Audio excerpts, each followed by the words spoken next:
مزنترین راهینانا سربازی یا ناتو که جه 21 شباط ای سال و لباکره نروژ دست بکر بو للیتوانیا و لنزیکی سینورین بلاروس به فرمانداری آلمانیا بریوچو.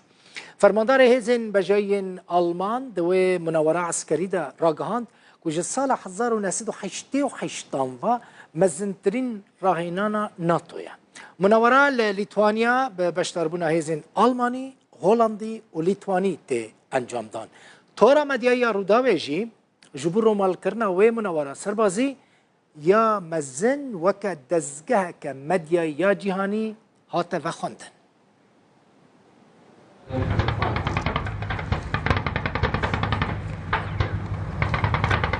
یک جمشق و راهنان زندی مزنترین مانورا سربازی ناتویه.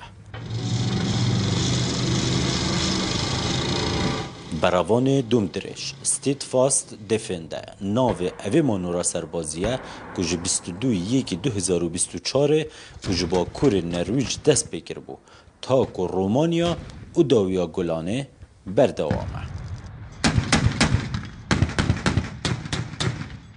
لدارستان پابراده یا لیتوانیا و تنه چند کیلومترین کم جسنور بیلاروسیا دور لجر فرمانداری آلمانیا مشقا بناو کوادریکا 2024 به هفبشی هولندا و لیتوانیا دهتا انجام دان و فرماندار هیزن زمینی ی آلمانیا پیامکی بو مسکو تنرید.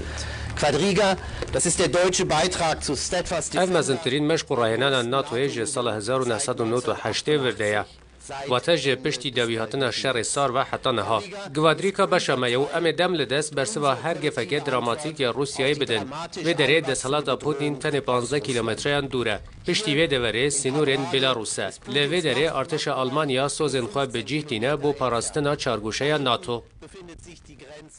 جنرالên Almanya û Litwanya و hejmareke dinya welatên NATO seredana meydanî û awayê rêveçûna aliyên cuda yên evê meşqûrahinanê dikin. Litwanya ji bo xwe parastinê piştgerma NATOye.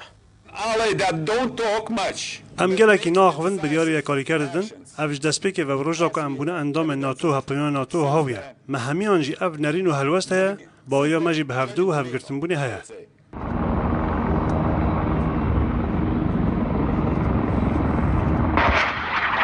Tura medyaya Rûda wek dezgeheke cîhanî bû Litwanya û dîtina evê manûra 9000 serbaz û efser li derya, erd û ezmanî beşdarin hatibû bangêştkirin. Mezantirîn meşq û rahênan û manûra sala 2024 ya NATO da ku navê Steadfast difên ye. Eval pişme bi dawî hatina pişkekê çûyê bûye ku sînaryoya hêrişkirina dijminekî ji bo ser Litwanya li ser sinûrê Belarusya taqî dikir. Sipaya Almanyayê Hollanda û ê Litwanya bi hev ra ev sînaryoya beravanî jê dikir. Zinaşîn û Rûda û Litwanya.